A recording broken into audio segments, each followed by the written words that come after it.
I started my career at a Denny's in San Jose. I was a dishwasher, then a busboy, then a waiter. I wasn't just any busboy, I was the best busboy you've ever seen. I knew how to clean a table with absolute precision. I knew how to stack the plates so they wouldn't fall.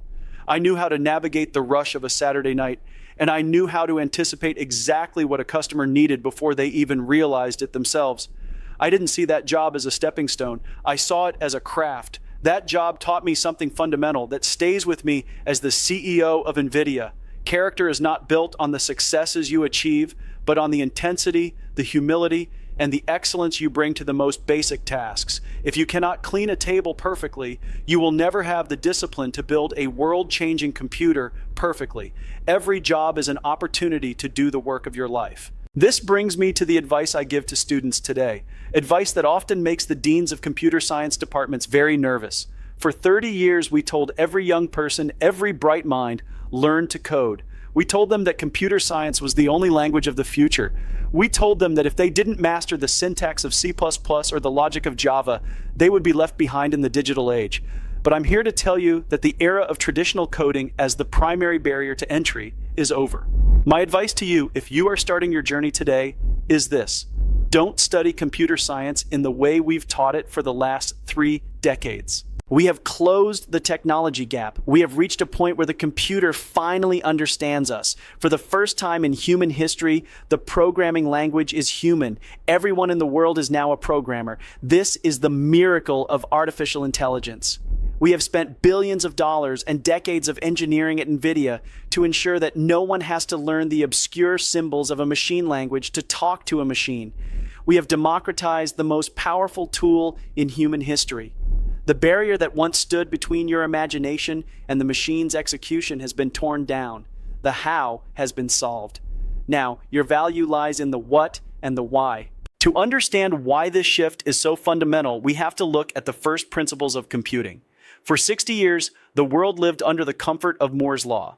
We expected that every couple of years, transistors would get smaller, cheaper, and faster. We relied on the CPU, the central processing unit, to do everything. But the physics of the world don't care about our business cycles. We hit a wall. Transistors can only get so small before the physics of heat and power dissipation become an insurmountable barrier. The free lunch of general-purpose computing is over. The CPU has run out of gas. At NVIDIA, we saw this wall coming 20 years ago. We realized that if we wanted to solve the world's hardest problems, the ones no one else wanted to touch, we couldn't just wait for the next CPU generation. We had to reinvent the computer. We had to move toward accelerated computing. Accelerated computing is not just a faster chip, it is a total reinvention of the stack. It's the hardware, the system software, the libraries, and the algorithms all working together in a parallel architecture. We chose the hard path.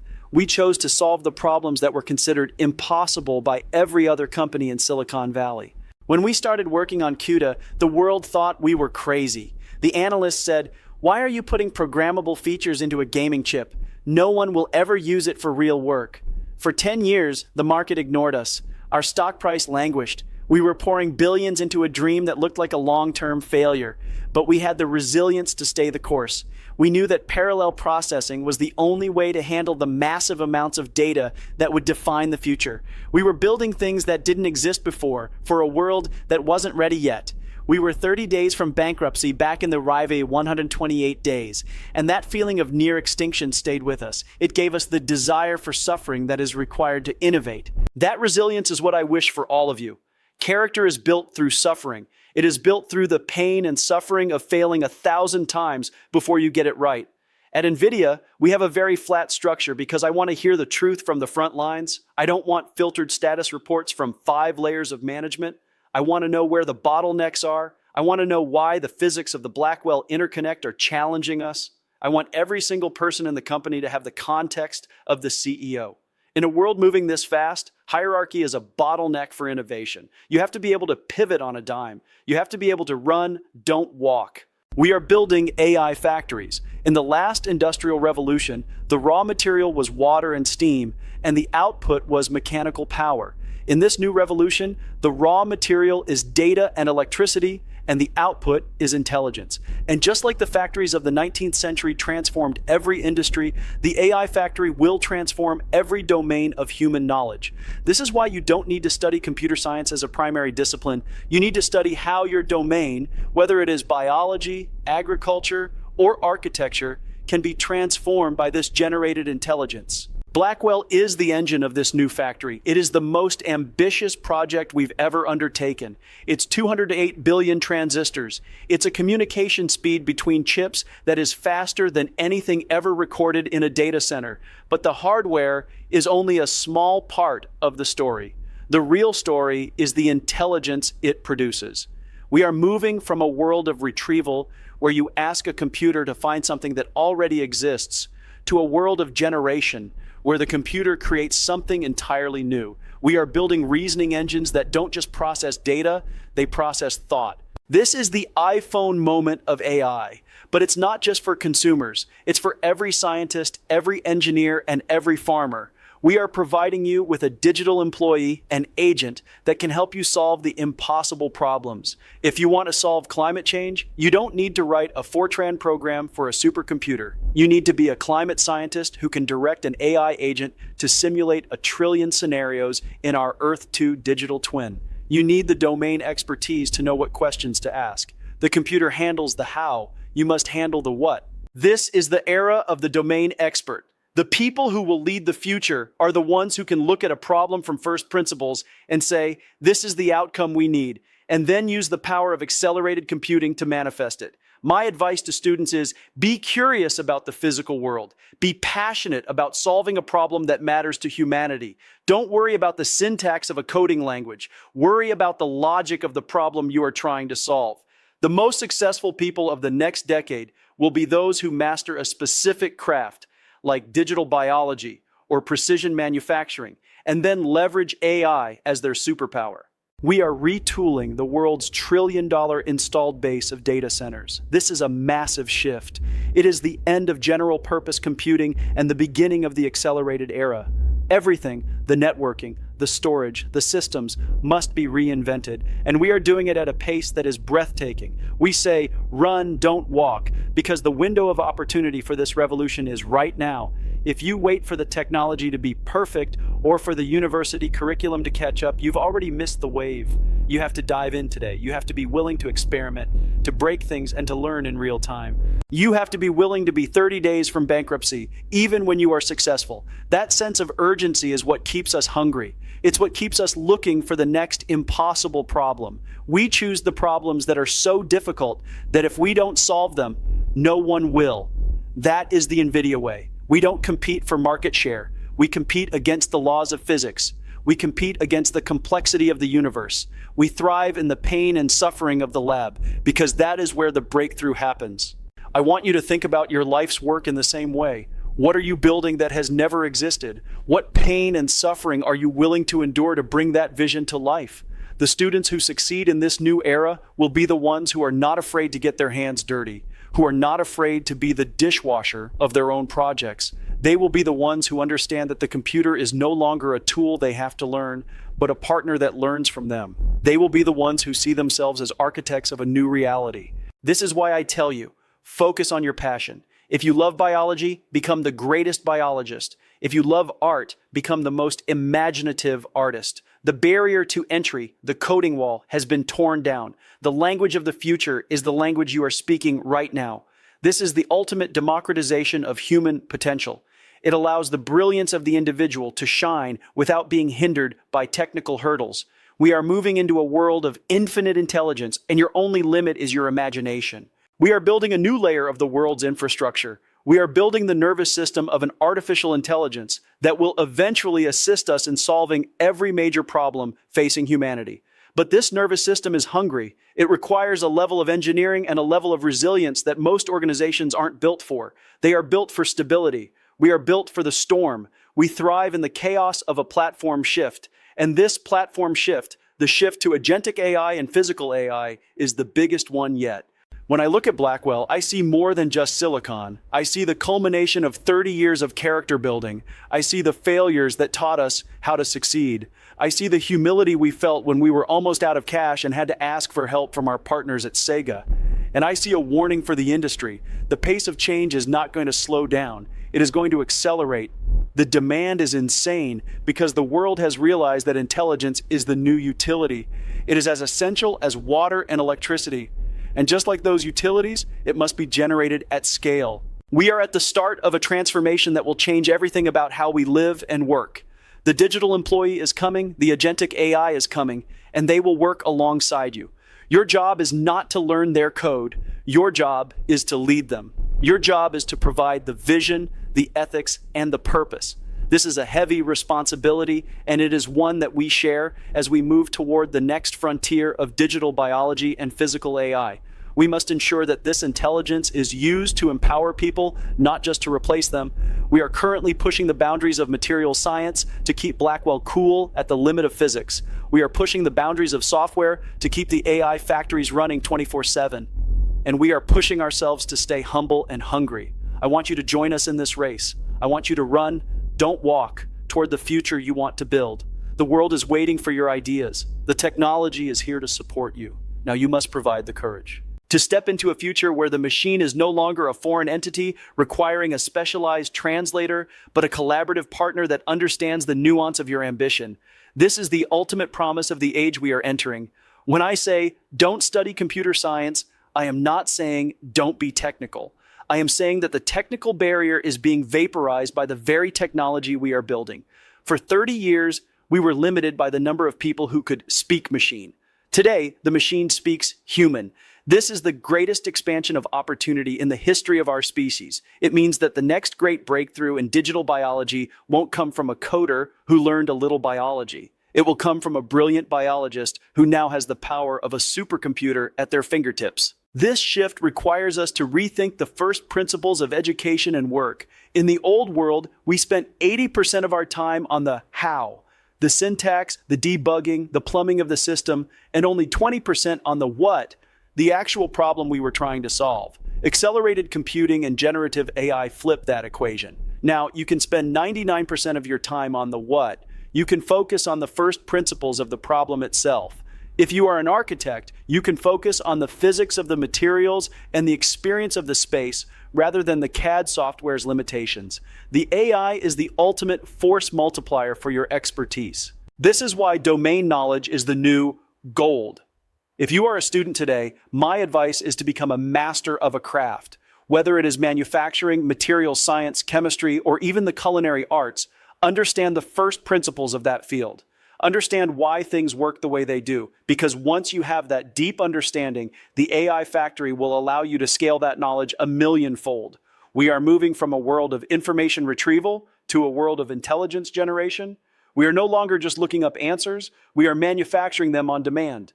To power this, we are retooling the trillion-dollar infrastructure of the world. This is a monumental task. The general-purpose computing era, dominated by the CPU, was built for a different time. It was built for a time when we wrote software line by line. But today, the software is too complex for humans to write. The software of the future is written by data, and it runs on accelerated computing. This is why the demand for Blackwell is insane. It isn't just because it's a faster chip. It's because it's the only architecture capable of sustaining this new way of creating software. Blackwell is the engine of the AI factory, and every nation, every company, and every individual will eventually need access to one. At NVIDIA, we operate with a sense of productive paranoia.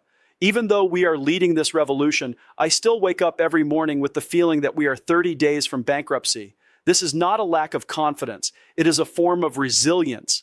It is the realization that in a platform shift this massive, the past is no predictor of the future. You have to be willing to run, don't walk every single day. You have to be willing to throw away your most successful ideas if they are standing in the way of the next great breakthrough. We did this with CUDA. We spent 15 years and billions of dollars on a platform that the world didn't yet believe in. We suffered through the skepticism. We suffered through the low stock price, but we stayed the course because we knew from first principles that the serial world was hitting a wall. This desire for suffering is something I want you to embrace. Don't look for the easy path. Don't look for the career that offers the most comfort. Look for the hardest problems. Look for the problems that keep you up at night, the ones that feel impossible, because that is where the growth is. That is where the character is built. When we were 30 days from the end, we didn't look for an easy way out. We looked for the most difficult, most ambitious path forward. We decided to build the Riva 128, a chip that had to be perfect on the first try. That pressure, that intense, focused suffering, is what created the company you see today. Our flat structure at NVIDIA is designed to facilitate this intensity. I don't have time for the theater of management. I don't want to see a PowerPoint deck that has been filtered through 5 layers of vice presidents. I want to see the raw data. I want to hear from the engineers who are actually fighting the laws of physics in the lab. When we have a flat structure, everyone is empowered to be a leader. Everyone is expected to operate from first principles. If you see something that is broken, you don't wait for permission to fix it. You run, don't walk, toward the solution. This is how we manage the insane demand for Blackwell. We operate as a single, integrated organism, moving with a common purpose. This purpose is to provide the world with the power of intelligence. We are entering the era of the digital employee and agentic AI. These are not just tools, they are autonomous partners. An agentic AI doesn't just answer your question, it plans, it reasons, and it executes. It can use other tools, it can collaborate with other agents, and it can solve multi-step problems that would take a human weeks to complete. This is the next frontier of productivity. And again, to lead these agents, you don't need to be a computer scientist. You need to be a leader. You need to understand the goals, the ethics, and the first principles of the mission. You are the director, the AI is the orchestra. We are also moving into the era of physical AI. This is the moment where AI leaves the digital realm and enters the world of atoms. We are building the brains for robots, for autonomous factories, and for self-driving systems that will transform how we move and build. To achieve this, we have to simulate the world. We have to build digital twins in our Omniverse platform. We have to fail 1 billion times in simulation so that we can succeed once in the real world. This requires a level of compute that is staggering. It requires the full stack of NVIDIA technology, from the Blackwell GPU to the NVLink switch to the software that simulates the physics of light and gravity. If you are a student today, this is your playground. You have access to tools that were unimaginable even 5 years ago. You can be a company of one with the power of a 1,000-person engineering team. But you must have the courage to start. You must have the humility to realize that you are always learning, and you must have the resilience to keep going when things get difficult. Don't be afraid of the pain and suffering of innovation. Embrace it. It is the sign that you are doing something that matters. It is the sign that you are building something that didn't exist before. The roadmap for the next decade is clear. We are moving toward a world of sovereign AI, where every nation and every company has its own AI factory, manufacturing its own intelligence on its own data. We are moving toward a world where the marginal cost of intelligence is so low that we can finally solve the problems that have plagued humanity for centuries. We can cure diseases that were considered incurable. We can design materials that solve the energy crisis. We can feed every person on the planet. This is the potential of the era we are entering. But it won't happen by accident. It will happen because we chose to run, don't walk, toward it. As we look toward the future, I want you to remember that the most important technology is not the silicon or the software. It is the human spirit. It is the curiosity that drives us to ask why. It is the resilience that keeps us going when everyone else says it's impossible. And it is the humility to realize that no job is beneath us, and every task is an opportunity for excellence. Whether you are washing dishes at a Denny's or designing the next generation of AI chips, do it with everything you have. Do it as if your life and the future of the world depends on it, because it does. The era of general purpose computing is over. The era of accelerated computing is here. The era where everyone is a programmer is here. This is your moment. Don't spend it trying to learn the syntax of the past. Spend it trying to imagine the future. Use the AI factory to multiply your creativity. Use the power of Blackwell to solve the impossible problems of your domain, and never, ever stop running. The work of our lives is just beginning. We are at the dawn of a new human era, an era where the combination of human vision and artificial intelligence will take us to places we've only dreamed of. We are building the foundations today. We are building them with every Blackwell rack, every Omniverse simulation, and every student who decides to pursue their passion instead of a safe, traditional path. I am more excited today than I was 30 years ago in that booth at Denny's. The potential for human progress has never been higher, but we must be urgent, we must be resilient, we must be humble, and we must always remember the first principles of what makes us human, our ability to dream, to create, and to endure. The future is something we build together. It's not something that just happens. It's a choice we make every morning. I've made my choice.